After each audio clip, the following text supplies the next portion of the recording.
Hello everyone. जैसा कि हम पिछली क्लास में नर्वस सिस्टम की बीमारियां पढ़ रहे थे, हम नेक्स्ट डिसऑर्डर पढ़ना शुरू करते हैं। हमारे नेक्स्ट डिसऑर्डर का नाम है मेनिंजाइटिस। मेनिंजाइटिस के बारे में बात करें, नाम से ही क्लियर है, ज़्यादा इसका तात्पर्य सभी को क्लियर ही होगा।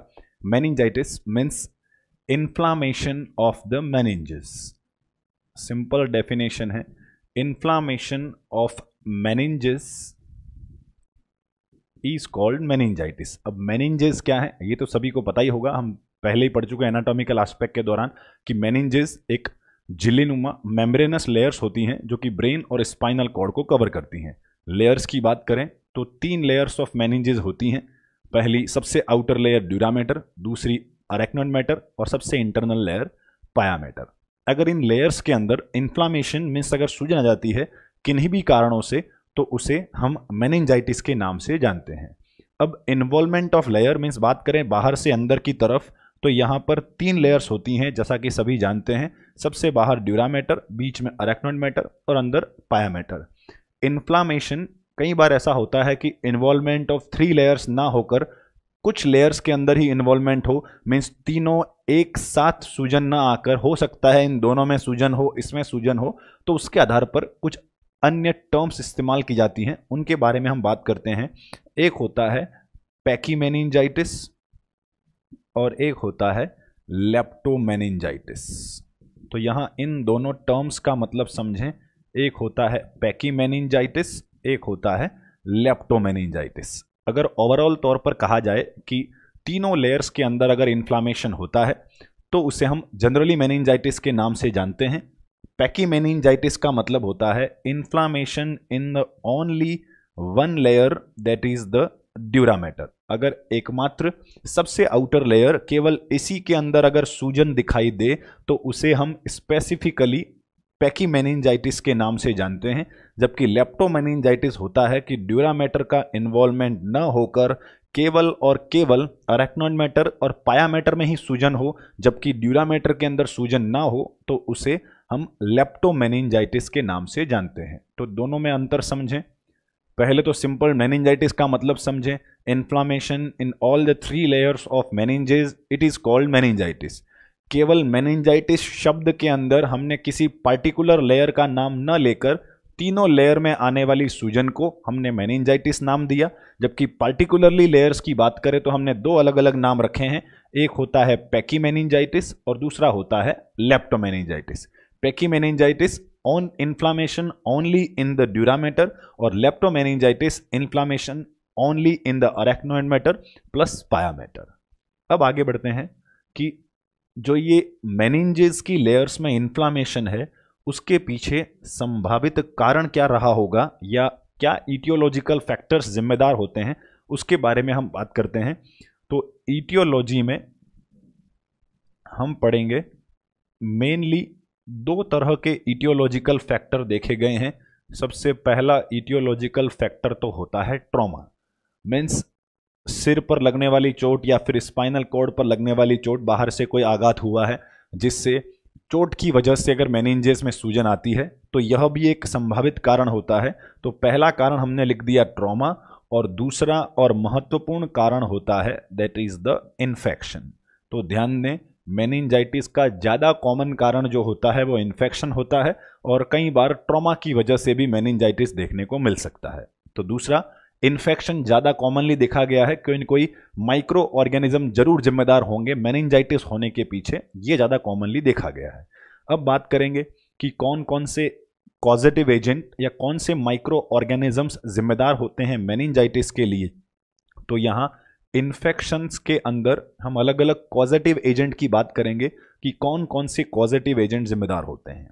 सबसे पहला होता है बैक्टीरिया, मीन्स कई प्रकार के बैक्टीरिया जिम्मेदार हो सकते हैं मेनिंजाइटिस को कॉज करने के लिए। तो बैक्टीरिया के अंदर हम एग्जाम्पल पढ़ते हैं। पहला तो होता है नाइजीरिया मेनिंजाइटिडिस। हमने बैक्टीरियल मेनिंजाइटिस में बैक्टीरियल कारणों के अंदर पहले बैक्टीरिया का नाम लिखा है नाइजीरिया मेनिंजाइटिडिस, जो कि एक बैक्टीरिया है।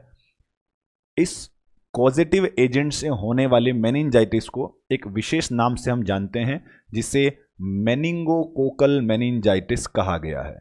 तो यहाँ ध्यान देने वाली बात है कि अगर कहीं पर लिखा हुआ आता है कि मरीज को मेनिंगोकोकल मेनिंजाइटिस हुआ है, तो इतना पता रखना है कि मेनिंगोकोकल मेनिंजाइटिस है, इसका मतलब यह है कि ऐसा मेनिंजाइटिस जो कि नाइजीरिया मेनिंजाइटिडिस नाम के बैक्टीरिया की वजह से हुआ हो, उसे हम मेनिंगोकोकल मेनिंजाइटिस के नाम से जानते हैं। अब अन्य बैक्टीरिया की बात करते हैं।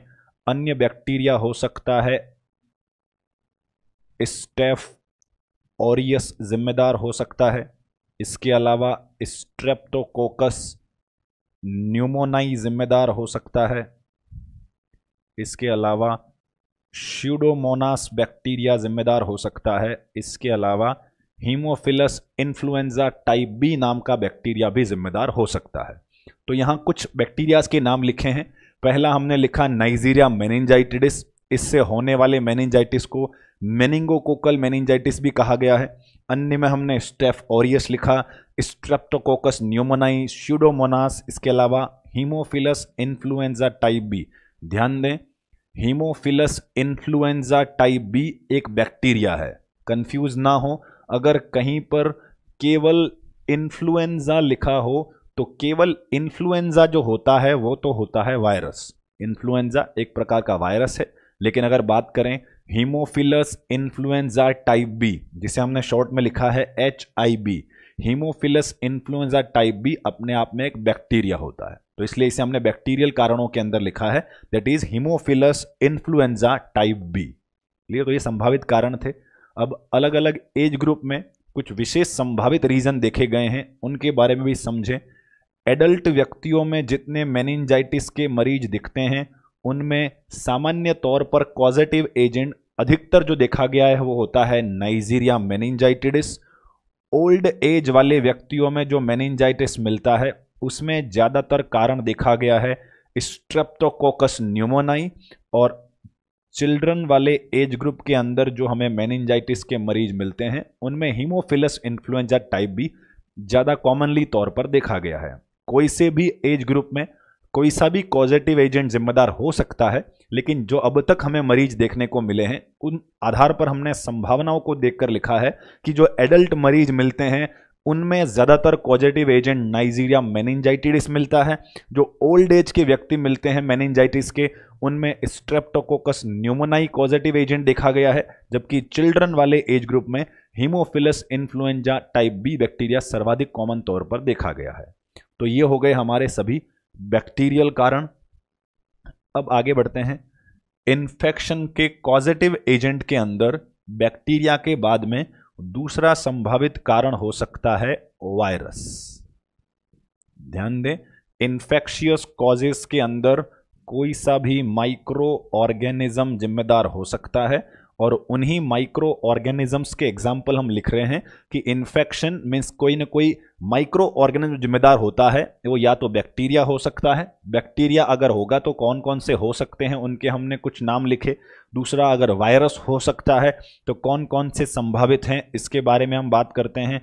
इन्फ्लुएंजा वायरस कॉजेटिव एजेंट हो सकता है, कॉक्स वायरस हो सकता है, हर्पीज वायरस हो सकता है, और मम्स वायरस भी संभावित कारण हो सकता है। तो इटियोलॉजी के अंदर वायरल कारण भी हो सकते हैं वायरस में, जैसे कि इन्फ्लुएंजा वायरस का इन्फेक्शन हो, कॉक्स वायरस का इन्फेक्शन हो, चाहे हर्पीज फैमिली के वायरस का इन्फेक्शन हो या मम्स वायरस का इन्फेक्शन हो, ऐसे मरीजों के अंदर भी मेनिंजाइटिस के लक्षण दिखाई दे सकते हैं। Meningitis inflammation in the meninges देखने को मिल सकता है। वायरस के बाद में तीसरा संभावित कारण हो सकता है फंगस। अब बात करते हैं कि फंगस कौन सा जिम्मेदार हो सकता है। तो फंगस के एग्जाम्पल के अंदर देखें तो पहला तो हो सकता है कैंडिडा एल्बिकेंस, जिसके बारे में आपने कई बार नाम सुना होगा। अपॉर्चुनिस्टिक इन्फेक्शन जो कि ओरल थ्रस्ट के लिए भी जिम्मेदार होता है, तो कैंडिडा एल्बिकेंस जिम्मेदार हो सकता है, या फिर क्रिप्टोकोकस नियोफॉर्मेंस। तो यहां हमने दो फंगस के नाम लिखे, पहला कैंडिडा एल्बिकेंस और दूसरा क्रिप्टोकोकस नियोफॉर्मेंस। तो यहां ध्यान दें, हमने अब तक जो पढ़ा है वो ये पढ़ा मेनिंजाइटिस के बारे में कि मेनिंजाइटिस का मतलब होता है inflammation in the layers of meninges, जिनके अंदर हमने दो अलग अलग टाइप भी पढ़े, पैकीमेनिंजाइटिस और leptomeningitis. Pachymeningitis means inflammation in only the outer layer that is dura mater, और लेप्टोमेनिंजाइटिस में हमने पढ़ा कि inflammation in the arachnoid mater and the pia mater. Then हम बात करें ईटियोलॉजी के अंदर, ईटियोलॉजी में हमने दो ही कारण लिखे थे, या तो चोट लगने की वजह से या फिर इन्फेक्शन की वजह से। अब इन्फेक्शन की बात अगर करें तो इन्फेक्शन किसी भी माइक्रो ऑर्गेनिज्म का लग सकता है, इसलिए हमने इन्फेक्शन के अंदर लिखा कि अगर कोई ना कोई माइक्रो ऑर्गेनिज्म अगर इस इन्फ्लामेशन के लिए जिम्मेदार है तो उसे हम इन्फेक्शियस कारण मानेंगे। इन्फेक्शियस के अंदर पहला तो है बैक्टीरिया, दूसरा वायरस और तीसरा फंगस। तो इन तीनों के ही हमने एग्जाम्पल पढ़े।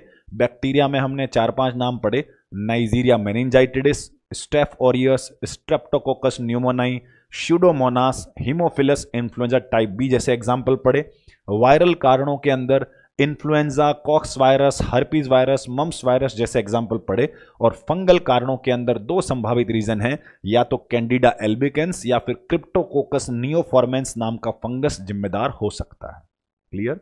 अब ईटियोलॉजी के अंदर एक और महत्वपूर्ण बात समझें, मेनिंजाइटिस को जैसे हमने इन्वॉल्वमेंट ऑफ लेयर के आधार पर, मीन्स 3 जो लेयर थी उनमें से कौन सी लेयर का इन्वॉल्वमेंट मीन्स कौन से में सूजन है, उसके आधार पर जैसे हमने पैकीमेनिंजाइटिस और लेप्टोमेनिंजाइटिस में डिवाइड किया था, वैसे एक अन्य क्लासिफिकेशन भी है जिसके अंतर्गत मेनिंजाइटिस के कॉजेटिव एजेंट के आधार पर मेनिंजाइटिस को दो टाइप में डिवाइड किया गया है।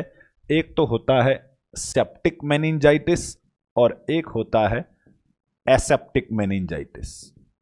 ध्यान दें, कॉजेटिव एजेंट के आधार पर दो भागों में डिवाइड किया गया है। एक होता है सेप्टिक मेनिंजाइटिस, दूसरा होता है aseptic meningitis.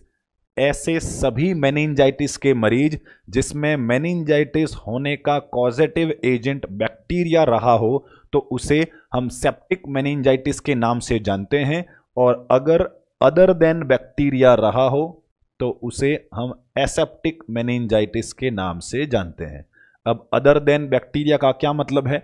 Other than bacteria का मतलब है या तो वायरस जिम्मेदार हो या फिर फंगस जिम्मेदार हो। इसका मतलब अगर मेनिंजाइटिस होने की वजह वायरस या फंगस रहा हो तो उसे हम एसेप्टिक मेनिंजाइटिस कहेंगे, और अगर मेनिंजाइटिस होने की वजह बैक्टीरिया रहा हो तो उसे हम सेप्टिक मेनिंजाइटिस के नाम से जानते हैं। तो ध्यान ये देना है कि कहीं पर भी क्वेश्चन के अंदर या कहीं पर भी लिखा हो कि एक मरीज को सेप्टिक मेनिंजाइटिस हुआ है, तो सेप्टिक मेनिंजाइटिस से तात्पर्य यह समझना है कि उसे किसी बैक्टीरिया की वजह से मेनिंजाइटिस हुआ है, और अगर एसेप्टिक मेनिंजाइटिस लिखा हो तो उसका मतलब या तो वायरल कारण जिम्मेदार है या फिर फंगल कारण जिम्मेदार हो सकते हैं। तो ये सेप्टिक और एसेप्टिक मेनिंजाइटिस का अंतर पता रखें। अब आगे बढ़ते हैं ईटियोलॉजिकल फैक्टर और दोनों टाइप्स के बाद में अब हम डिस्कस करने वाले हैं मेनिंजाइटिस का सबसे महत्वपूर्ण point, the assessment findings of the meningitis. Means लक्षण क्या आते हैं, इसके बारे में हम डिस्कशन करने वाले हैं। लक्षणों की बात करें तो कई सारे विशेष लक्षण, कुछ साइन भी देखने को मिलते हैं, उन सब का हम जिक्र करेंगे। एक एक लक्षण हम लिखना शुरू करते हैं। पहला सिम्टम हमने लिखा है कि पेशेंट को हेडेक होने वाला है और साथ ही साथ पेशेंट को वॉमिटिंग होने वाली है। हेडेक और वॉमिटिंग का रीज़न ये है कि पेशेंट के अंदर हेडेक का रीज़न तो ये है कि खोपड़ी के अंदर या फिर ब्रेन के आसपास जो मेम्ब्रेन्स हैं उनमें सूजन है, जिससे ब्रेन के ऊपर दबाव भी बढ़ने वाला है, आईसीपी भी इंक्रीज होने वाला है, ब्रेन में इरिटेशन भी महसूस होने वाला है। उन सभी कारणों से व्यक्ति को शुरुआत में हेडेक महसूस होता है और साथ ही साथ आईसीपी बढ़ने के साथ साथ वॉमिटिंग भी देखने को मिलने वाला है।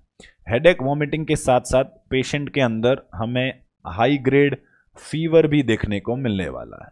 अब हाई ग्रेड फीवर क्यों होगा? क्योंकि सिंपल सा रीज़न है कि अधिकतर मेनिंजाइटिस के मरीजों में कारण जो होता है वो कोई ना कोई इन्फेक्शन होता है। तो अगर इन्फेक्शन जिम्मेदार है तो ऐसी स्थिति में हाई ग्रेड फीवर आने के चांसेस रहने वाले हैं।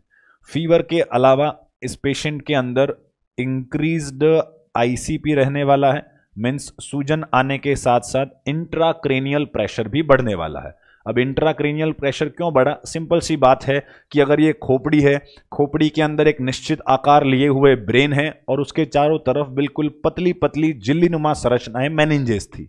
जब यह पतली पतली झिल्लीनुमा संरचना के रूप में थी तो कहीं पर दबाव नहीं डाल रही थी, खोपड़ी के अंदर प्रेशर नॉर्मल बना हुआ था। लेकिन अब क्या हुआ है, अब इन पतली पतली मेम्ब्रेनस जो झिल्लीनुमा संरचनाएं हैं उनके अंदर सूजन आ रही है और स्वेलिंग आने से उनकी साइज बढ़ने लगती है और यह खोपड़ी के अंदर दबाव बढ़ाने वाली है, जिससे इंट्राक्रेनियल प्रेशर बढ़ने लगता है।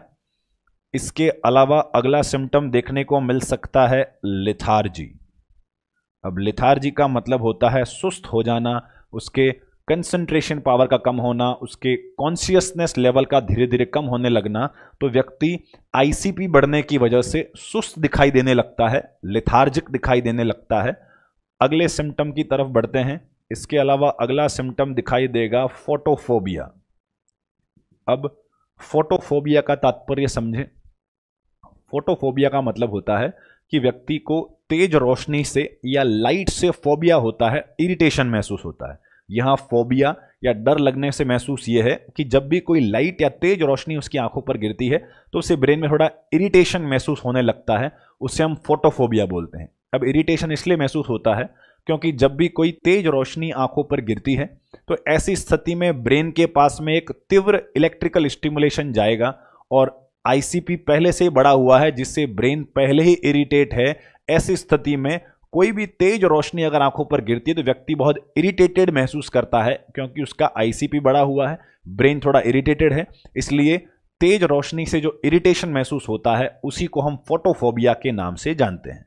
साथ ही साथ फोटोफोबिया के अलावा पेशेंट के अंदर जैसे जैसे आईसीपी का लेवल बढ़ता रहेगा वैसे उसमें सीजर्स आने के चांसेस भी बढ़ने वाले हैं। मीन्स सीजर्स की संभावनाएं भी ज़्यादा हैं।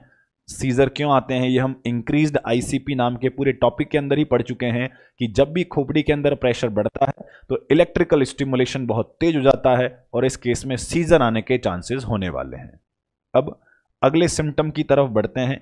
हमारा अगला सिम्टम देखने को मिलता है दैट इज नक्कल रिजिडिटी। और नक्कल रिजिडिटी का मतलब होता है नेक स्टीफनेस। अब ये बहुत ही इंपॉर्टेंट लक्षण है, इसके बारे में समझें कि मेनिंजाइटिस के अंदर हमें नक्कल रिजिडिटी देखने को मिलता है और नक्कल रिजिडिटी से तात्पर्य होता है नेक स्टीफनेस। नेक का मतलब गर्दन और स्टीफनेस का मतलब अकड़न महसूस होना, मीन्स गर्दन अकड़ जाना, उसमें इरिटेशन महसूस होना, उसे हम स्टीफनेस बोलते हैं। स्टीफनेस का सिंपल मतलब अगर ये हमारी मसल्स हैं इसमें मसल टोन बढ़ जाए, ऐसे हाथ अकड़ जाए तो उसे हम स्टीफनेस बोलते हैं। तो गर्दन भी अकड़ जाती है, मूवमेंट प्रभावित होते हैं, उसे हम नेक स्टीफनेस या नक्कल रिजिडिटी के नाम से जानते हैं। यह मेनिंजाइटिस का बहुत ही कैरेक्टरिस्टिक फीचर है, तो याद रखें नक्कल रिजिडिटी मेनिंजाइटिस के मरीजों में देखने को मिलने वाला है। और नक्कल रिजिडिटी से तात्पर्य यह है, रिजिडिटी, रिजिड का मतलब भी हार्ड होता है और स्टिफ का मतलब भी हार्ड होता है। तो मसल्स में हार्डनेस हो जाना, मसल टोन बढ़ जाना, उसी के लिए हमने लिखा है नेक स्टीफनेस।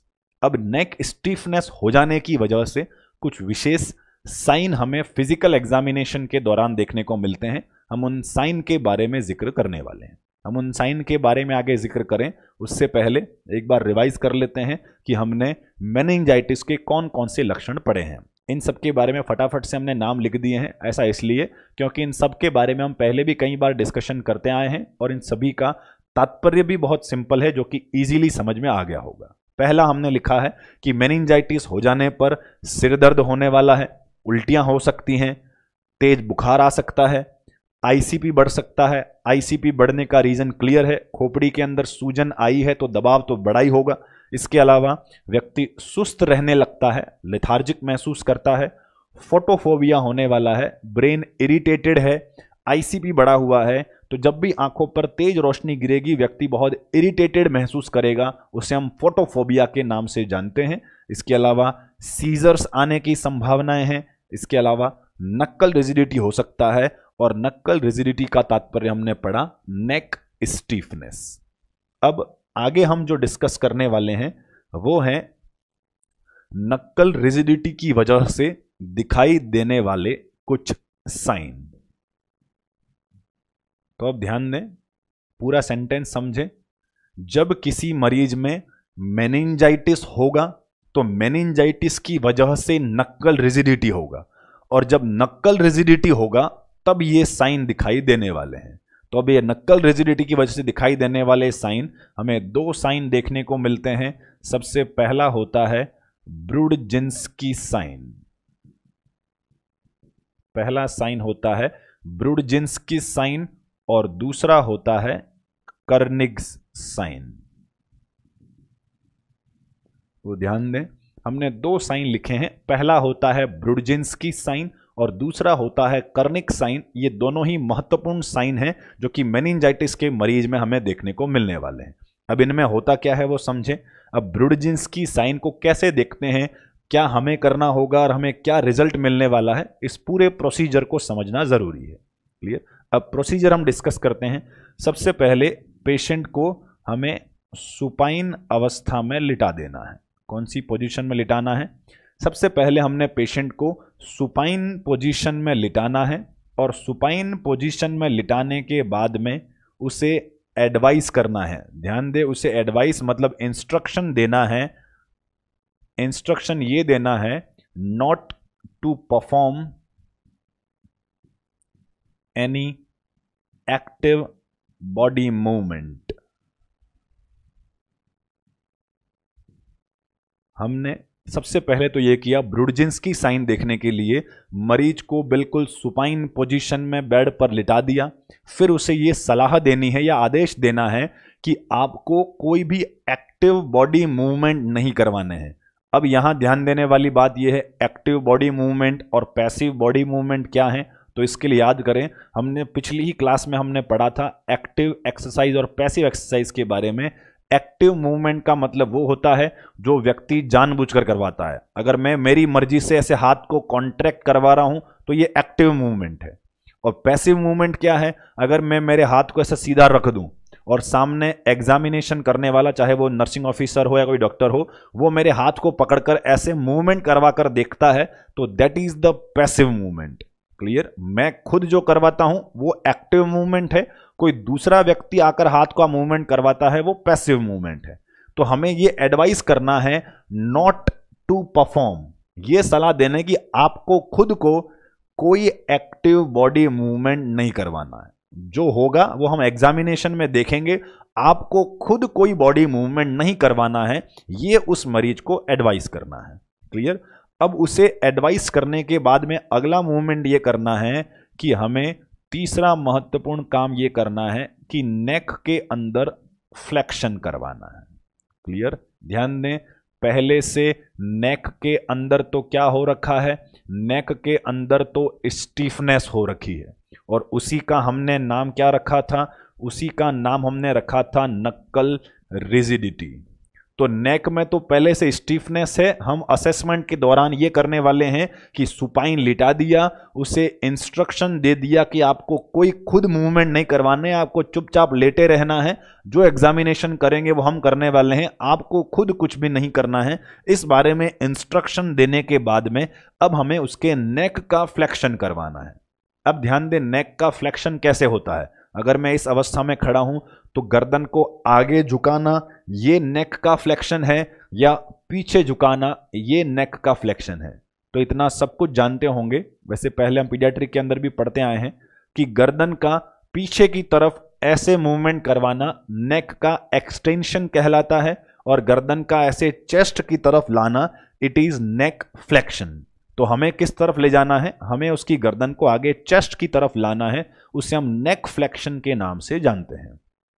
अब मरीज खड़ा है या लेटा हुआ है? तो मरीज तो लेटा हुआ है।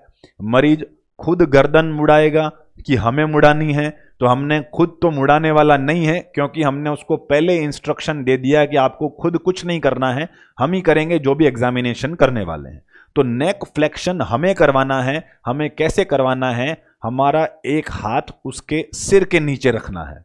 अगर मरीज लेटा हुआ है तो उसके सिर के नीचे एक हाथ रखना है। मान लिया ऐसे लेटा हुआ है, सिर के नीचे हाथ रखकर उसे आगे की तरफ लाना है। अगर लेटे हुए व्यक्ति में अगर ऐसे लेटा है, आप सिर के नीचे हाथ रखकर ऐसे ऊपर करेंगे तो गर्दन फ्लेक्स्ड होने वाली है। तो हमें नेक फ्लेक्शन के लिए उसके सिर के नीचे हाथ रखकर उसकी गर्दन को ऐसे आगे मुड़ाना है।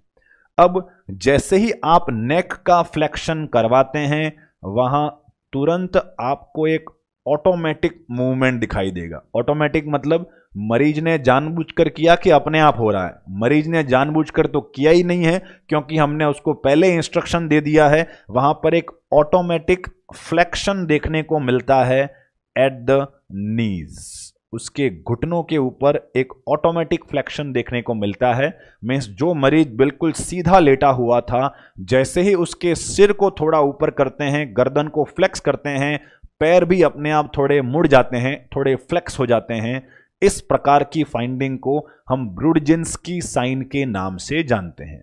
पूरा प्रोसीजर क्या था, 2 लाइनों में समझे। मरीज को सीधा लिटा दिया, उसे समझा दिया कि आपको कुछ नहीं करना है। फिर हमने उसके सिर के नीचे हाथ रखा, नेक को फ्लेक्स करवाया, और जैसे ही नेक को फ्लेक्स करवाया हमें रिजल्ट प्राप्त हो गया। और रिजल्ट ये मिला कि अचानक से उसके पैर में अपने आप मूवमेंट आ रहे हैं, पैर अपने आप थोड़ा सा मुड़ गया है। इसी घटना को हम ब्रुडजिन्स्की साइन के नाम से जानते हैं। क्लियर? आगे बढ़ते हैं। ब्रुडजिन्स्की साइन के बाद अब हम बात करने वाले हैं कर्निग साइन के बारे में। अब कर्निग साइन का भी प्रोसीजर समझें कि कर्निग साइन को देखने के लिए हमें क्या करना होगा। सबसे पहले मरीज को इस साइन के लिए भी सुपाइन पोजीशन में लिटा देना है। तो अब कर्निग साइन का प्रोसीजर समझने की कोशिश करें। सबसे पहला, यहां पर भी मरीज को सुपाइन पोजीशन में लिटा दिया है। सुपाइन में लिटाने के बाद में दूसरा इंस्ट्रक्शन ये देना है कि उसके लेग्स को 90 डिग्री पर फ्लेक्शन करवाना है एट नीज एंड हिप्स। अब ध्यान दें, सबसे पहले तो हमने उसे सुपाइन पोजीशन में लिटा दिया है। सुपाइन में लिटाने के बाद अब उसके पैरों को 90 डिग्री फ्लेक्शन पे रखना है। 90 डिग्री फ्लेक्शन कहां कहां पर? एक तो हिप जॉइंट पर और दूसरा नी जॉइंट पर। ऐसा कैसे संभव है, इस बारे में डायग्रामेटिकली समझें। मान लेते हैं कि हमने मरीज को इस प्रकार लिटा दिया है, उसके हिप्स वाले पार्ट पर इस प्रकार से उसके पैरों को रखना। It is 90 degree flexion at the hips and knees. अब 90 डिग्री कैसे हुआ वो समझे, इस पूरी पोजीशन को ही समझे। कर्निग साइन देखना था। सबसे पहले मरीज को हमने सुपाइन पोजीशन में बेड के ऊपर लिटा दिया।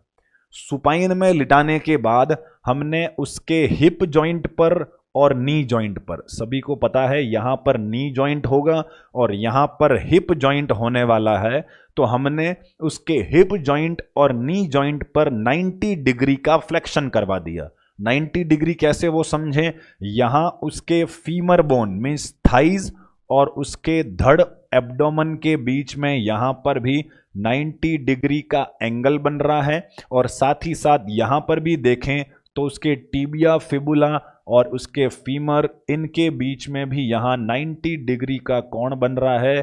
तो ये हो गया 90 degree flexion at the knees and हिप्स। ध्यान दें, यहां हिप्स पर भी 90 डिग्री का फ्लेक्शन है और यहां नीज पर भी 90 डिग्री का फ्लेक्शन है। इस पोस्चर में मरीज को रखना है। अभी हम रिजल्ट तक नहीं पहुंचे हैं, अभी हम प्रोसीजर ही पढ़ रहे हैं, पोजीशन देने की बात कर रहे हैं कि इस साइन को देखने के लिए, कर्निग साइन का असेसमेंट करने के लिए पोजीशन कैसी देनी है। पहले सुपाइन लिटाना है, फिर पैरों को ऐसे मोड़ना है, हिप्स पर भी 90 डिग्री फ्लेक्शन और नीज पर भी 90 डिग्री फ्लेक्शन। इस पोस्चर में लेटा दिया। अब आगे क्या करना है वो समझें।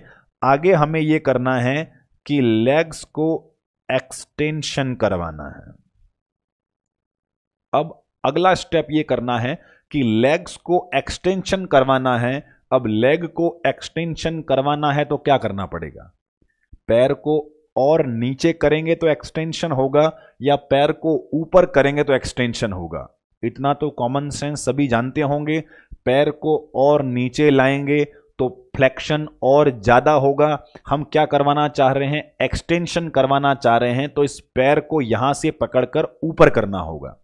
इस प्रकार ऊपर करने से लेग में एक्सटेंशन होने वाला है।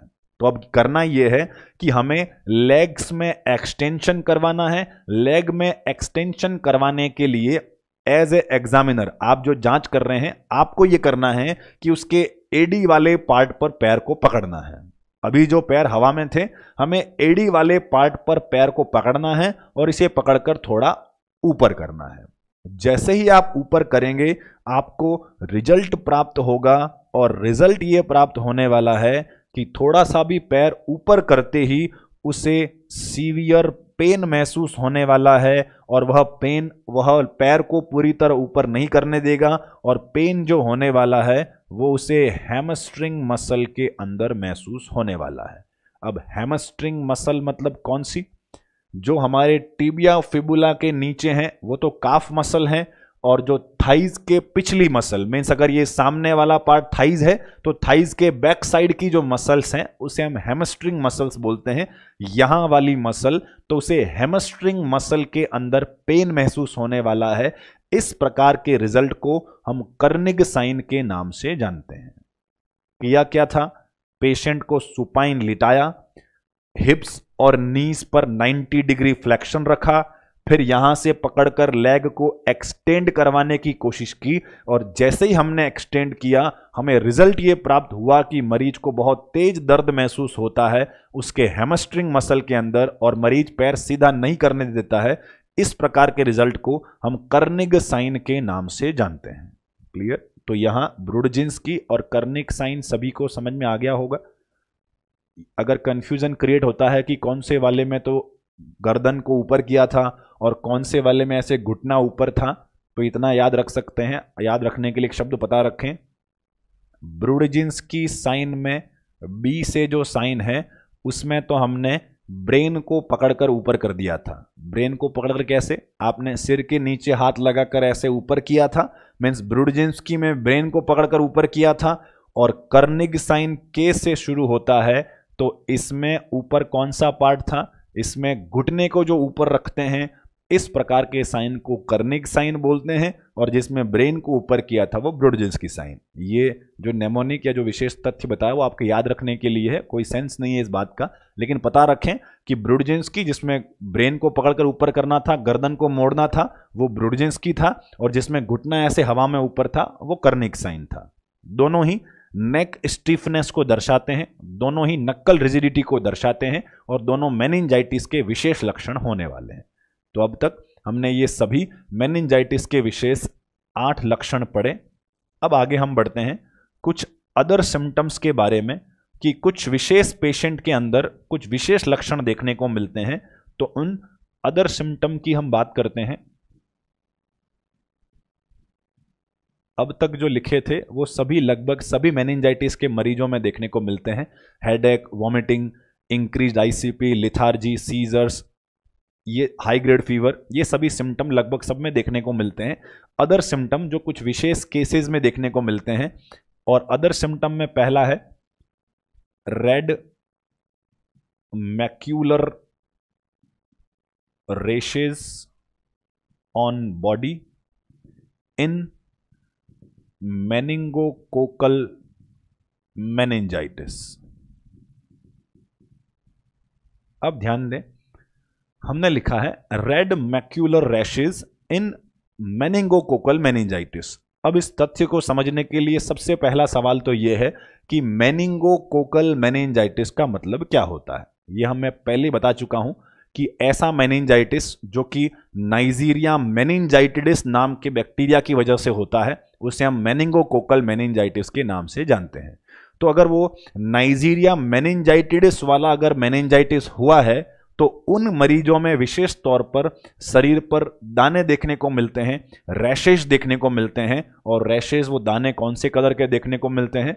रेड कलर के, और मैक्यूलर प्रवृत्ति के होते हैं। और मैक्यूल्स का मतलब होता है ऐसे 1 सेंटीमीटर से कम साइज के दाने जो कि स्किन के ऊपर उभरे हुए नहीं रहते हैं, स्किन के अंदर ही दबे रहते हैं। देखने वाले को दिखते तो हैं कि वहां चकता बना हुआ है, लेकिन महसूस करने पर वो उभरा हुआ महसूस नहीं होता है। उसे हम मैक्यूलर रैशेस के नाम से जानते हैं। क्लियर? तो ऐसा विशेष तौर पर मेनिंगोकोकल मेनिंजाइटिस वालों में देखने को मिलता है। अगला अन्य सिम्टम समझें, एब्डोमिनल पेन देखने को मिलता है। Abdominal pain in case of viral meningitis देखने को मिलने वाला है। मीन्स जो वायरल कॉजेज की वजह से मेनिंजाइटिस होता है, जैसे इन्फ्लुएंजा हो गया, कॉक्स वायरस हो गया, हर्पीज, मम्स, ऐसे कोई भी वायरल कारणों की वजह से अगर मेनिंजाइटिस होता है तो उन मरीजों में विशेष तौर पर एब्डोमिनल पेन वाला लक्षण भी देखा गया है। तो ये अदर सिम्टम में एब्डोमिनल पेन याद रखें। और इसके अलावा तीसरा सिम्टम होता है peripheral circulatory collapse in case of septic emboli. अब तीसरा सबसे इंपॉर्टेंट पॉइंट है, समझने लायक बात है। तीसरा हमने लिखा है पेरिफेरल सर्कुलेटरी कोलैप्स देखने को मिलता है in case of septic emboli. अब इसमें एक एक शब्दों को पकड़ना होगा। एक तो हमने लिखा है एम्बोलाई।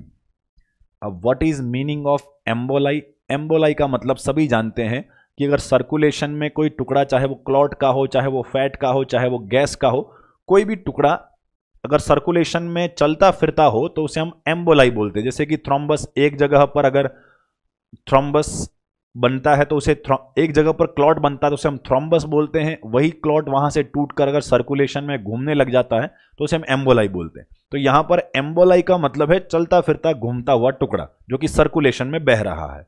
अब यहां दूसरा लिखा है सेप्टिक। अब सेप्टिक के लिए याद करना होगा, हमने मेनिंजाइटिस को दो भागों में डिवाइड किया था, एक सेप्टिक मेनिंजाइटिस, एक एसेप्टिक मेनिंजाइटिस। सेप्टिक मतलब कॉजेटिव एजेंट बैक्टीरिया रहा हो तो सेप्टिक मेनिंजाइटिस, और अदर देन बैक्टीरिया रहा हो तो फिर उसे हम एसेप्टिक मेनिंजाइटिस के नाम से जानते हैं। तो यहां सेप्टिक है, मीन्स हम बैक्टीरियल कारणों वाले मेनिंजाइटिस का जिक्र कर रहे हैं। अगला शब्द लिखा है पेरिफेरल सर्कुलेटरी कोलैप्स। पेरिफेरल का मतलब, पेरिफेरल का मतलब दूर वाले हिस्से, ये सेंट्रल, ये पेरिफेरल। पेरिफेरल दिक्कत किस में है? सर्कुलेटरी। सर्कुलेटरी मतलब सर्कुलेशन, मीन्स ब्लड वेसल्स, खून के प्रवाह की बात हो रही है। और कोलैप्स का मतलब होता है बंद हो जाना, पिचक जाना या ऑब्स्ट्रक्ट हो जाना। तो यहां कोलैप्स का मतलब समझें, कोलैप्स हो गया है मतलब सर्कुलेशन बंद हो गया है, ब्लड का फ्लो बंद हो गया है, उसे हम कोलैप्स बोलते हैं। अब यहां सभी अलग अलग शब्दों का मतलब तो समझ लिया, उसे संयोजित करके हम पूरे सेंटेंस का मतलब समझते हैं। पहला पेरिफेरल मतलब दूर के हिस्से, सर्कुलेटरी मतलब वेसल्स सर्कुलेशन, कोलैप्स मतलब बंद हो जाना, रास्ता रुक जाना, और सेप्टिक एम्बोलाई मतलब बैक्टीरियल इन्फेक्शन वाला कोई एम्बोलाई। अब अगर एक एक शब्द क्लियर हो गया हो तो मैं पूरा सेंटेंस का मतलब समझाता हूं। होता यह है कि जब किसी व्यक्ति को मेनिंजाइटिस होता है, वो भी बैक्टीरियल कारणों वाला, मीन्स कोई ना कोई बैक्टीरिया अगर जिम्मेदार है, उस केस में होगा ये कि सर्कुलेशन में अगर कोई भी छोटा मोटा क्लॉट भी घूम रहा होगा, छोटे मोटे क्लॉट तो माइनर इंजरी शरीर में कई बार लगती रहती हैं, हमारे खून में ऐसे माइनर क्लॉट्स हो सकते हैं। अगर खून में ऐसा कोई माइनर क्लॉट है और मरीज को फिर सेप्टिक मेनिंजाइटिस हो गया, बैक्टीरियल कारणों वाला मेनिंजाइटिस हो गया, तो अब बैक्टीरिया जो खून के अंदर घूम रहे हैं वो ये करने वाले हैं कि खून में घूमने के साथ साथ वो जाकर उस एम्बोलाई से चिपक गए हैं। ध्यान दें, एम्बोलाई मीन्स पहले माइनर सा खून का थक्का घूम रहा था, बहुत छोटा था साइज में, कहीं पर ऑब्स्ट्रक्शन नहीं कर रहा था, किसी कैपिलरी का रास्ता नहीं रोक रहा था।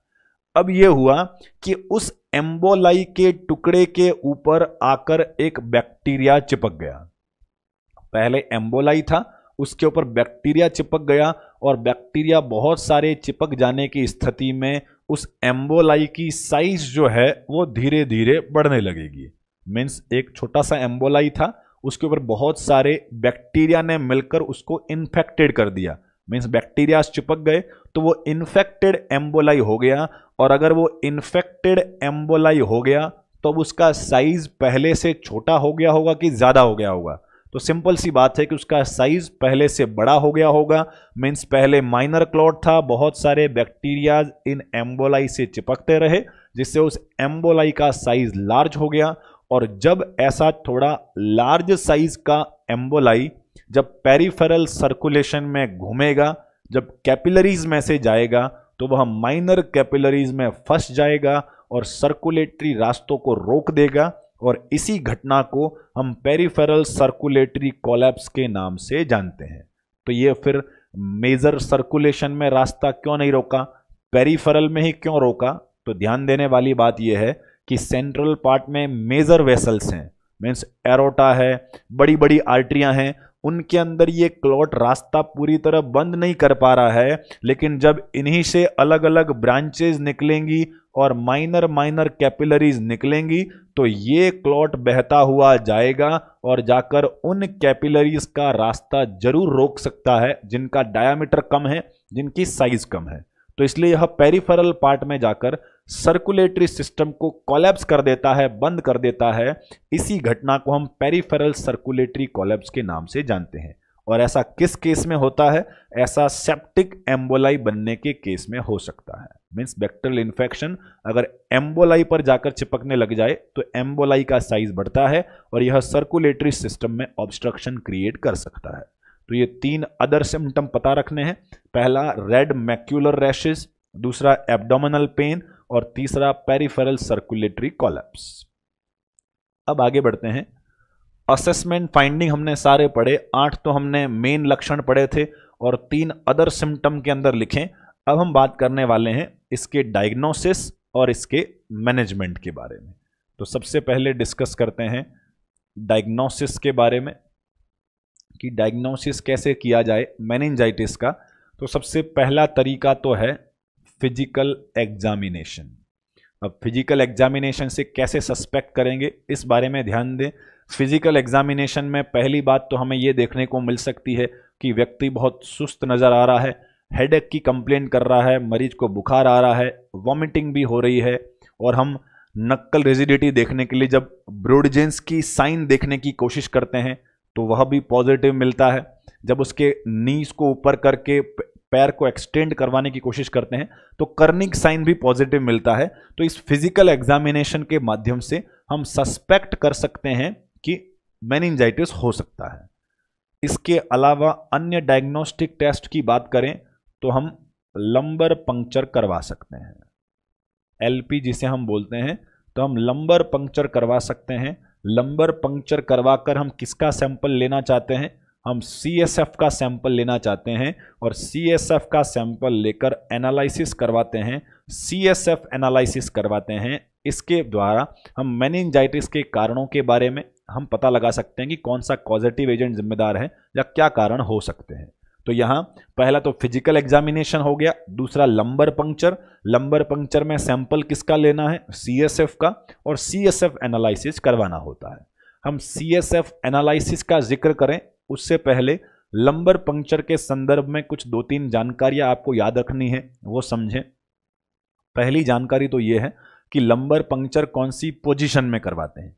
ये आप फंडामेंटल के अंदर पढ़ चुके होंगे कि लंबर पंक्चर करवाने के लिए हमें सी शेप्ड पोजीशन देनी होती है। मीन्स व्यक्ति को एक तरफ टर्न करवा देना है, हेड को चेस्ट की तरफ आगे झुका देना है, पैरों को भी मोड़ देना है एब्डोमेन की तरफ, और करवट दिलाकर पूरा सी शेप की पोजीशन देना है हमें लंबर पंक्चर करवाने के लिए। दूसरी महत्वपूर्ण बात यह है कि लंबर पंक्चर कौन सी लोकेशन पर करवाना है। तो लोकेशन एडल्ट के अंदर बेस्ट होती है L3 L4 के बीच में, जबकि चाइल्ड के अंदर बेस्ट होती है L4 L5 के बीच में। तो ध्यान दें, तो लंबर पंक्चर की जो लोकेशन है एडल्ट के अंदर L3 L4 और चाइल्ड के अंदर L4 L5 देखी गई है। अब ऐसा इसलिए है क्योंकि एडल्ट के अंदर हम संभावित मानते हैं कि स्पाइनल कॉर्ड L1 के लेवल पर खत्म हो जाती है, L1 से स्लाइटली आगे हो सकती है, लगभग L1 पर खत्म हो जाती है। जबकि चिल्ड्रन के केस में जिनका बॉडी पोस्चर का साइज कम है उसमें स्पाइनल कॉर्ड लगभग L2 तक भी प्रेजेंट हो सकती है। इसलिए हम थोड़ा नीचे वाला एरिया चूज करते हैं ताकि स्पाइनल कॉर्ड को इंजरी ना हो। लंबर पंक्चर के लिए जब निडल डाली जाए तो वह स्पाइनल कॉर्ड में इंजरी कॉज ना करे, इसके लिए L4 L5 चिल्ड्रन के अंदर बेस्ट माना गया है। अब एक और महत्वपूर्ण तथ्य कि एक पता कैसे करते हैं कि L3 L4 कौन सा है, L4 L5 कौन सा है। यहाँ सर्वाइकल से एक एक गिनना तो शुरू नहीं करते हैं, तो सीधा लिटाकर कैसे आइडेंटिफाई होता है कि ये L3 है या L4 है, उसके लिए एक विशेष लाइन के बारे में याद रखें। लाइन होती है टॉफियर लाइन। अब टॉफियर लाइन क्या है उसके बारे में समझें। टॉफियर लाइन होती है कि जब किसी व्यक्ति में highest level of iliac crest, ध्यान दें हमारा ये पेल्विस है और पेल्विस में जो ये हाईएस्ट अपर पार्ट है जिसे हम इलियक क्रेस्ट बोलते हैं, तो इस इलियक क्रेस्ट के जो टॉप वाला पार्ट है ऊपर ही ऊपर, वहां से जब एक इमेजिनरी लाइन खींची जाए तो यह लाइन जो होती है उसे हम टॉफियर लाइन बोलते हैं और यह L4 वाले वर्टिब्रा से गुजरती है। समझने वाली बात यह है, ध्यान दें टॉफियर लाइन क्या है। हमने पेल्विस के ऊपर सबसे ऊपर जो भी हमारा हड्डी का सबसे अपर मोस्ट पार्ट है वहां पर फील करना है, इधर भी बोन का अपर मोस्ट पार्ट महसूस करना है और यहां से एक लाइन खींचनी है। ये लाइन जब हम इस प्रकार खींचेंगे तो यह लाइन हमारे L4 वर्टिब्रा से गुजरती है। इस लाइन को हमने टॉफियर लाइन कहा है और ये लंबर पंक्चर करने के दौरान लोकेशन का पता करने में सहायक होती है। तो इसलिए आप अगर असिस्ट भी करवाया हो कभी तो ये देखा होगा कि जब भी लंबर पंक्चर करता है कोई फिजिशियन तो ये करने वाला है, पहले तो ये इलियक क्रेस्ट को महसूस करता है, उसके बाद उसके सीध में आगे L4 को महसूस करके उसके ऊपर नीडल डालते हैं। तो इसलिए टॉफियर लाइन पता रखें कि यह upper level of iliac crest से गुजरने वाली इमेजिनरी लाइन है जो कि L4 वर्टिब्रा से गुजरती है और यह लंबर पंक्चर करने के दौरान लोकेशन का पता करने में सहायक होती है। क्लियर। अब आगे बढ़ते हैं। लंबर पंक्चर के बारे में यही 2-3 बातें पता रखनी थी। पहला पोजीशन जो कि सी शेप्ड पोजीशन देते हैं, दूसरा लोकेशन जो कि एडल्ट और चाइल्ड में अलग अलग है, और पता कैसे करते हैं तो उसके लिए एक अनुमानित टॉफियर लाइन होती है जिसके माध्यम से अनुमान लगा पाते हैं कि ये L4 है और कौन सा L3 L4 स्पेस है। अब बात करते हैं CSF एनालिसिस के बारे में। तो अब CSF एनालिसिस को समझें। CSF का सैंपल हम लेते हैं। अब सैंपल कितने वायल में लेना ये भी ध्यान देने वाली बात है। मिनिमम सैंपल जो है वो कम से कम 3 वायल में तो लेना ही होता है। अब 3 वायल क्यों है वो समझें। 3 वायल इसलिए हैं क्योंकि उससे संबंधित जांचें जो हैं वो अलग अलग लेबोरेटरीज में करवाने वाले हैं। जैसे कि आपने देखा होगा कि अगर आपको आपके खून के अंदर कितनी कोशिकाएं हैं, मीन्स आरबीसी कितनी है, डब्ल्यूबीसी कितनी है, ये सब पता करवाना होता है तो आप खून का सैंपल कहाँ भेजते हैं, आप पैथोलॉजी लैब में भेजते हैं। अगर वहीं आपको ये पता करवाना है कि आपके खून में ग्लूकोज कितना है, सोडियम कितना है, क्लोराइड कितना है, तो आप बायोकेमिस्ट्री लैब को सैंपल भेजते हैं। और वहीं आपको अगर ये पता करवाना है कि आपके खून में कोई वायरस तो नहीं है, हेपेटाइटिस का, कोई डेंगू का वायरस, अगर ये आपको पता करवाना है तो आप अपने खून का सैंपल माइक्रोबायोलॉजी लैब को भेजने वाले हैं। मीन्स डिपार्टमेंट तीनों अलग अलग हैं। तो हम CSF के सैंपल में सारी अलग अलग प्रकार की जांचों को करवाने के लिए भी 3 सैंपल लेने वाले हैं और तीनों अलग अलग लेबोरेटरीज में जाने वाले हैं। तो इसलिए कम से कम 3 सैंपल लेने हैं। और सैंपल कितना लेना होता है, सैंपल हर एक वायल के अंदर कम से कम 8 से 10 ड्रॉप काफ़ी होती हैं, सफिशिएंट होती है। ऐसा नहीं कि आप 5-5 ml खींच के तीनों में डालने वाले हैं, आप केवल 8 से 10 बूंदे उन तीनों वायल्स के अंदर लेने वाले हैं और उन्हें तीनों अलग अलग लेबोरेटरी में भिजवाने वाले हैं। अब बात करते हैं कि CSF एनालिसिस का रिजल्ट क्या मिलने वाला है। सबसे पहला तो हम CSF का अपीयरेंस देखेंगे कि CSF दिखाई कैसा देगा। तो पहले यह समझना होगा कि नॉर्मली कैसा दिखता है। तो अगर आप हेल्दी व्यक्ति हैं और आप में CSF का एनालिसिस करवाएं, CSF का सैंपल लें, तो आपके अंदर तो वो कैसा दिखना चाहिए, क्लियर दिखना चाहिए। मीन्स कलरलेस होता है। बिल्कुल आपने पानी देखा होगा, सेम पानी की तरह ही CSF का भी कलर होता है, बिल्कुल कलरलेस, बिल्कुल क्लियर लिक्विड दिखाई देता है। तो सामान्य तौर पर अपीयरेंस तो क्लियर होता है, लेकिन मेनिंजाइटिस हो जाने की वजह से, इन्फेक्शन हो जाने की वजह से टर्बिड अपीयरेंस हमें देखने को मिल सकता है। टर्बिड अपीयरेंस मीन्स धुंधला सा अपीयरेंस, एकदम साफ दिखाई दे। जैसे कि आपने एक तो साफ पानी होता है, एक धूल मिट्टी गिरा हुआ पानी होता है जो धुंधला दिखाई देता है, वैसा ही अपीयरेंस हमें CSF का दिखाई देगा। सामान्य व्यक्ति में तो यह क्लियर होता है, जबकि मेनिंजाइटिस वाले व्यक्ति में इसका टर्बिड अपीयरेंस देखने को मिल सकता है। आगे बढ़ते हैं। अगला हम असेसमेंट करेंगे उस CSF के सैंपल के अंदर ग्लूकोज के लेवल की जांच करवाने वाले हैं। ग्लूकोज का लेवल जो होता है वो सामान्य व्यक्ति में CSF के अंदर लगभग 40 to 80 mg पर डेसीलीटर तक होने वाला है। तो नॉर्मल व्यक्ति की वैल्यू पता रखें, नॉर्मल व्यक्ति के अंदर CSF के अंदर ग्लूकोज लगभग 40 to 80 mg पर DL होता है, जबकि इस मेनिंजाइटिस वाले मरीज में ग्लूकोज का लेवल उस नॉर्मल की तुलना में कम होने लगता है। अब कम क्यों हो गया? सिंपल सा रीजन है, मेनिंजाइटिस हुआ है किसी न किसी इन्फेक्शन की वजह से, मीन्स माना बैक्टीरिया, वायरस, फंगस जो भी है उनकी वजह से मेनिंजाइटिस हुआ है। तो फिर मेनिंजेस के बीच में बहने वाले CSF के अंदर भी वो बैक्टीरिया होंगे, और अगर CSF के अंदर भी वो बैक्टीरिया हैं तो बैक्टीरिया सरवाइव करने के लिए न्यूट्रिशन लेते होंगे, और न्यूट्रिशन क्या लेते होंगे? ग्लूकोज लेते होंगे। तो उन बैक्टीरियाओं ने जिंदा रहने के लिए उस CSF के अंदर से न्यूट्रिशन के सोर्स के तौर पर ग्लूकोज ले लिया। अगर बैक्टीरिया ने ग्लूकोज खा लिया तो ऐसी स्थिति में CSF के सैंपल में ग्लूकोज कैसा मिलेगा? उसका लेवल कम मिलने वाला है। तो नॉर्मल की तुलना में CSF के अंदर ग्लूकोज कम मिलना इन्फेक्शन को दर्शाता है। देन हम बात करते हैं उसमें प्रोटीन लेवल के बारे में। प्रोटीन का लेवल सामान्य व्यक्ति में 15 से 45 mg पर DL तक हो सकता है।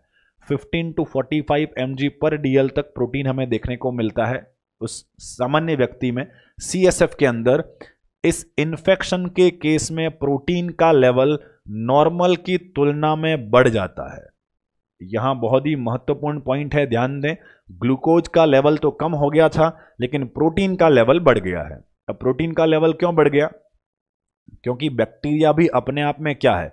एक कोशिका है। वो अगर एनर्जी के सोर्स के तौर पर बाहर से ग्लूकोज लेता होगा तो क्या खुद के सेल डिवीजन या खुद की कोशिका में सेल डिवीजन करवाने के लिए प्रोटीन का सिंथेसिस तो करता ही होगा।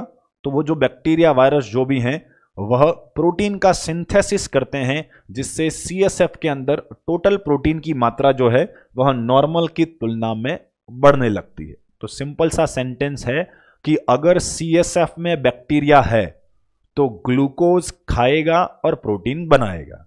ग्लूकोज खा गया तो ग्लूकोज का लेवल कम हो गया और प्रोटीन बनाने लग गया तो प्रोटीन का लेवल बढ़ गया। तो CSF के सैंपल में 2 जांचों में रिपोर्ट हमें मिलती है कि ग्लूकोज का लेवल नॉर्मल से कम मिलता है और प्रोटीन का लेवल नॉर्मल से अधिक मिलता है। ध्यान दें, ऐसी दोनों जो कैरेक्टरिस्टिक फाइंडिंग है, ऐसा बैक्टीरियल मेनिंजाइटिस के केस में महत्वपूर्ण तौर पर देखने को मिलता है। अगर वायरल मेनिंजाइटिस हो, फंगल मेनिंजाइटिस हो, उन केसेस के अंदर उतना विशेष परिवर्तन देखने को नहीं मिलता है कि ग्लूकोज में काफी कमी है, प्रोटीन में काफी वृद्धि है। उतना ज्यादा परिवर्तन जो है वो अन्य मेनिंजाइटिस में थोड़ा कम देखने को मिलता है, लेकिन बैक्टीरियल मेनिंजाइटिस में विशेष तौर पर यह अंतर देखने को मिलता है कि ग्लूकोज का लेवल नॉर्मल से काफी कम मिलेगा और प्रोटीन का लेवल नॉर्मल से काफी ज्यादा देखने को मिलता है। यह विशेष फाइंडिंग देखने को मिलने वाली है। देन हम बात करें उसी CSF के सैंपल में हम WBC के लेवल की जांच करवाएंगे। तो WBC का लेवल हमें कैसा मिलने वाला है?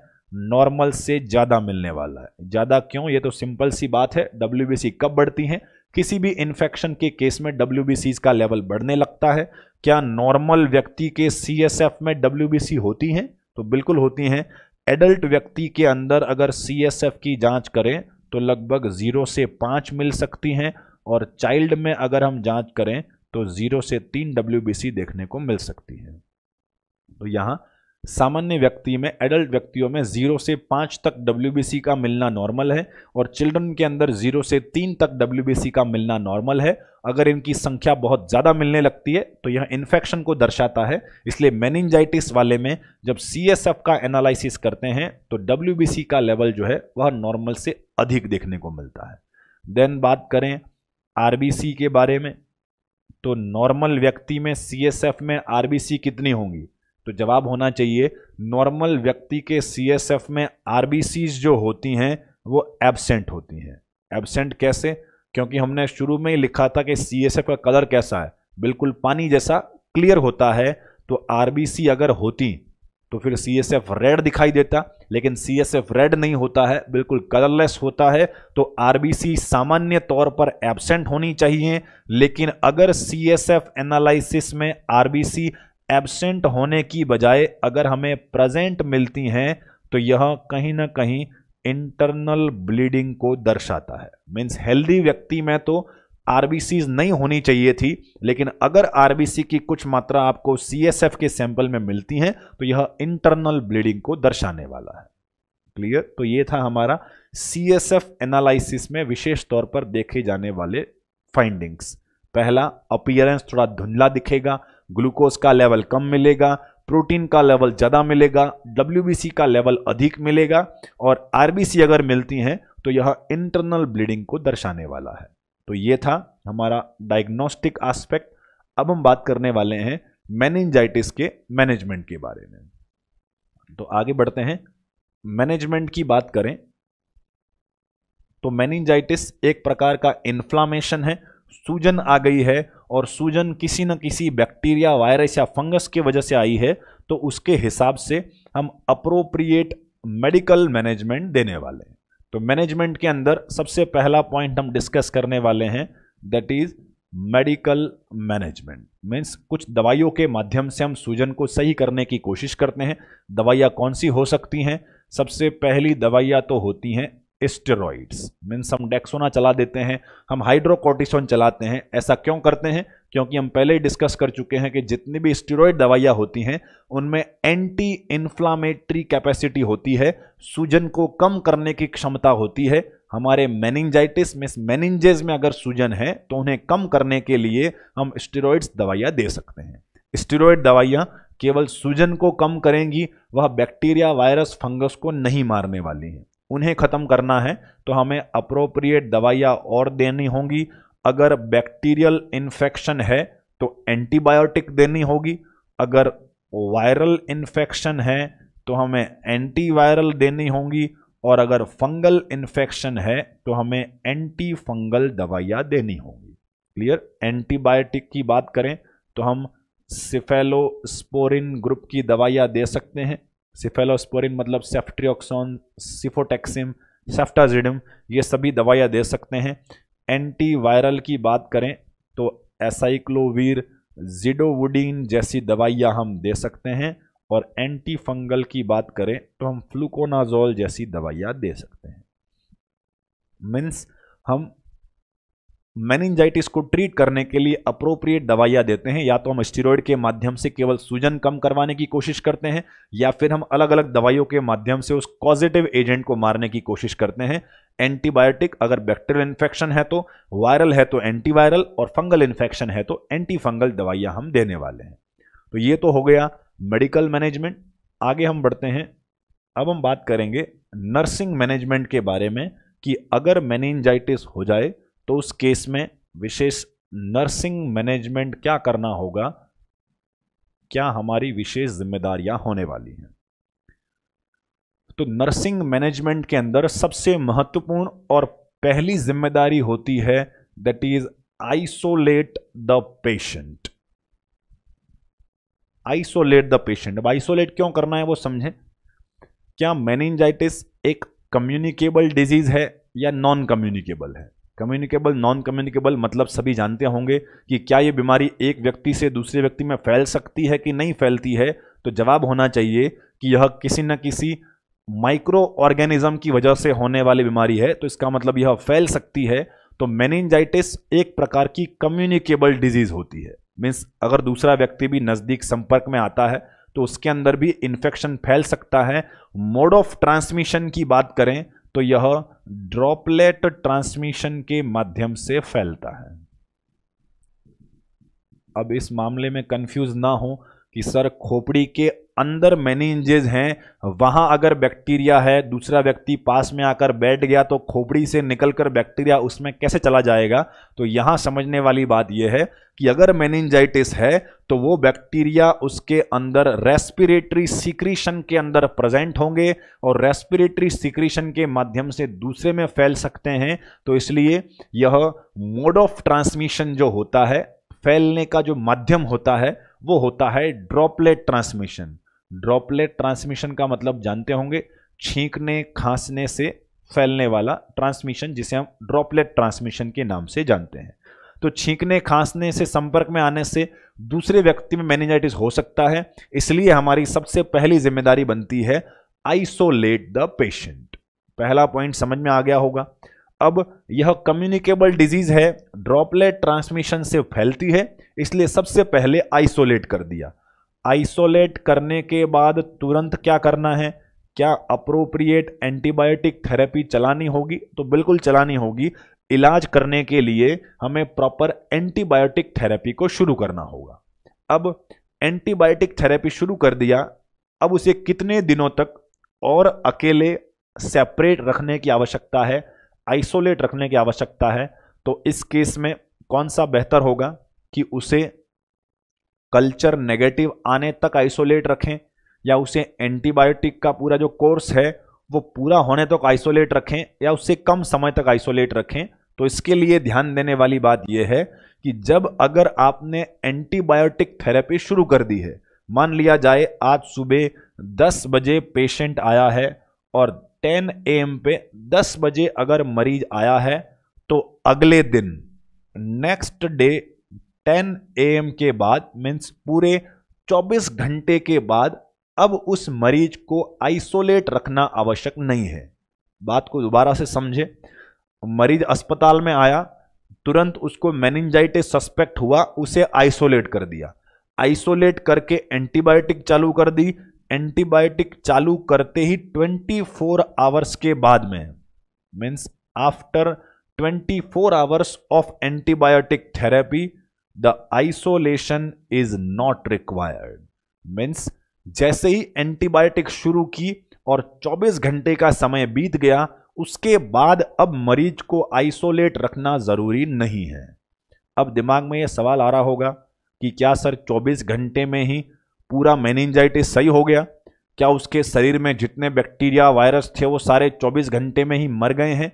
तो ऐसी स्थिति में जवाब ये है कि जब हम उस पेशेंट के अंदर आते ही एंटीबायोटिक शुरू करते हैं और 24 घंटे का समय बीत जाता है, तो उन 24 घंटों में हमारे द्वारा दी गई एंटीबायोटिक जो होती है उन सभी माइक्रो ऑर्गेनिज्म की पैथोजेनिसिटी को कम कर देती है, पैथोजेनिसिटी को कम कर देगी। इसका मतलब यह है कि 24 घंटे में सारे बैक्टीरिया जितने भी थे वो सारे मरे तो नहीं होंगे, कुछ मर गए होंगे, कुछ अभी भी होंगे, सारे बैक्टीरिया मरे तो नहीं होंगे, लेकिन उन सारे बैक्टीरिया की जो बीमारी पैदा करने की कैपेसिटी थी वो काफी कम हो चुकी होगी। मीन्स अब अगर एंटीबायोटिक चालू कर दी है, 24 घंटे का समय बीत गया है, अब उसे आइसोलेशन से फिर जनरल वार्ड में अगर ले जाएं, उसे जनरल वार्ड में ले आएं, और अब अगर वो किसी अन्य व्यक्ति के संपर्क में आता है, तो क्या उस अन्य व्यक्ति के शरीर में बैक्टीरिया जा सकता है? तो सोचें कि बैक्टीरिया जरूर जा सकता है। क्यों जा सकता है? क्योंकि हमने ये कहा था कि 24 घंटे में पूरे बैक्टीरिया तो नहीं मरे होंगे, काफी कुछ मर चुके होंगे, लेकिन कुछ अभी बचे होंगे। तो क्या वो कुछ बैक्टीरिया अगर उस अगले मरीज में जाएंगे तो अगले में बीमारी नहीं होगी? तो अब जवाब ये होना चाहिए कि जैसे ही 24 घंटे का समय पूरा होता है, वो सारे के सारे बैक्टीरिया की जो कैपेसिटी थी, जो पावर था, वो बहुत कम हो चुका है।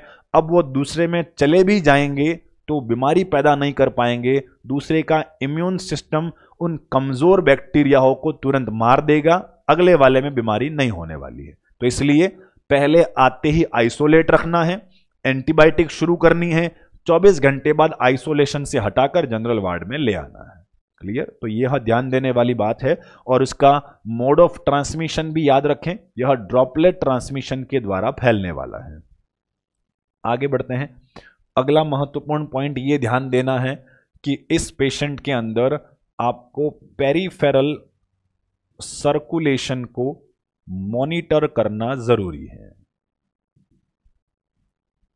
अब ध्यान दें कि पेरिफेरल सर्कुलेशन को मॉनिटर करना क्यों जरूरी है? तो जवाब यह है कि हमारे इस मरीज के अंदर जब कोई एम्बोलाई बैक्टीरिया से इंफेक्टेड होकर सेप्टिक एम्बोलाई बन जाता है, वापस ध्यान दें उस बात पर, हमने कहा था कि कोई छोटा सा एम्बोलाई अगर उसमें बहुत सारे बैक्टीरियाज आकर चिपक जाते हैं और वह सेप्टिक एम्बोलाई बन जाता है, तो वह जाकर किसी कैपिलरीज का रास्ता रोक सकता है और पेरिफेरल सर्कुलेशन को ऑब्स्ट्रक्ट कर सकता है, मीन्स रुकावट पैदा कर सकता है।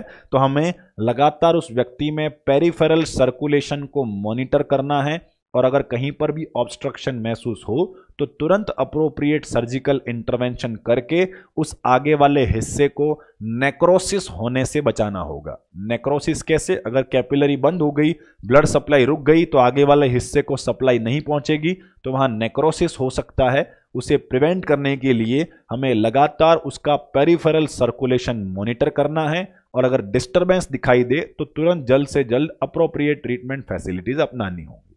क्लियर? तो यहां मेनिंजाइटिस के केस में विशेष तौर पर यही 2 नर्सिंग मैनेजमेंट आपको ध्यान रखने हैं। अब आगे बढ़ते हैं। तो ये था हमारा जितना भी हमने पढ़ा ये मेनिंजाइटिस के बारे में। मेनिंजाइटिस के बारे में एक और जानकारी ध्यान से सुन लें।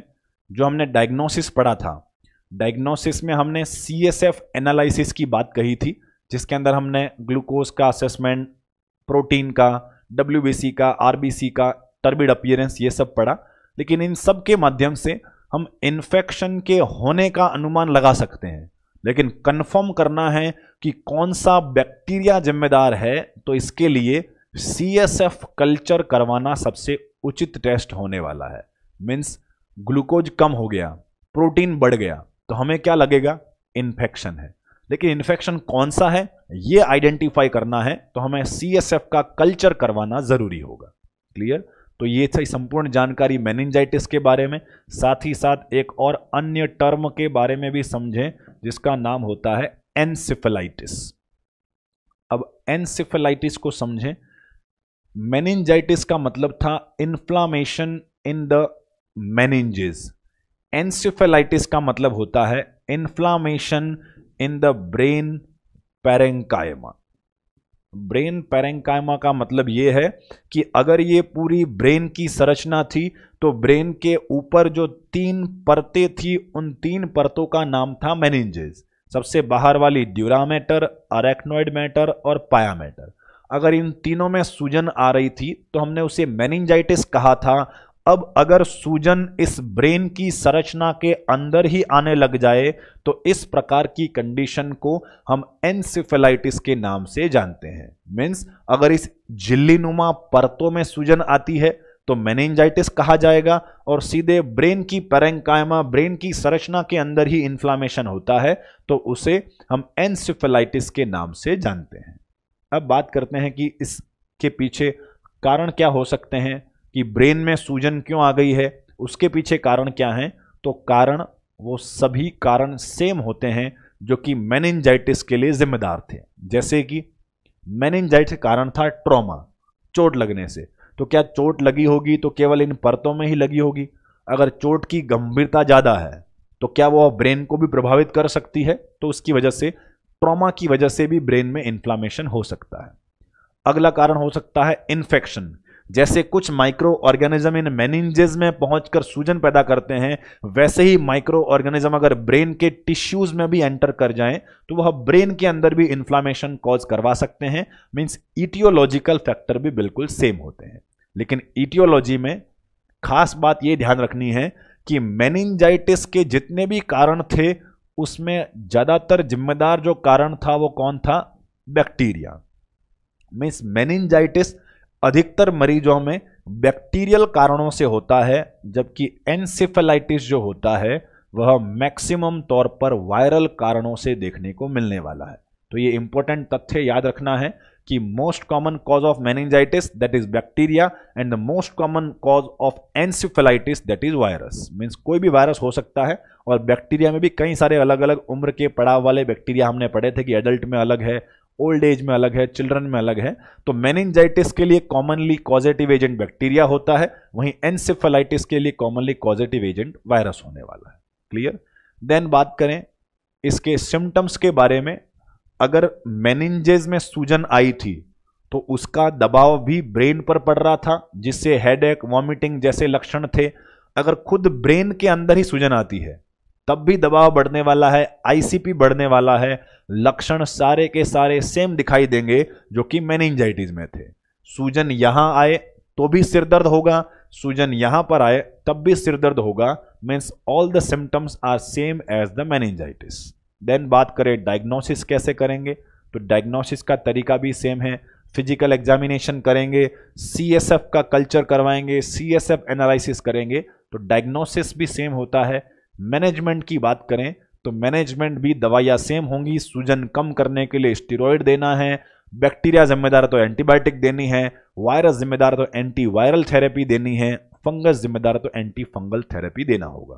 तो एनसेफेलाइटिस के बारे में एक तो डेफिनेशन याद रखें और दूसरी खास बात याद रखें कि एनसेफेलाइटिस के लिए कॉमनली वायरल इन्फेक्शन जिम्मेदार होते हैं। बाकी aetiology, diagnosis, symptom, management all are same as the meningitis. जैसे जैसे हमने मैनेजमेंट मेनिंजाइटिस का किया था वैसे वैसे मैनेजमेंट हमें एनसेफेलाइटिस का भी करना होगा। तो ये था हमारा आज के टॉपिक के बारे में। मेनिंजाइटिस और एनसेफेलाइटिस हमने पढ़ा। नेक्स्ट क्लास में हम अन्य बीमारियां पढ़ने वाले हैं। आज के लिए इतना ही। धन्यवाद।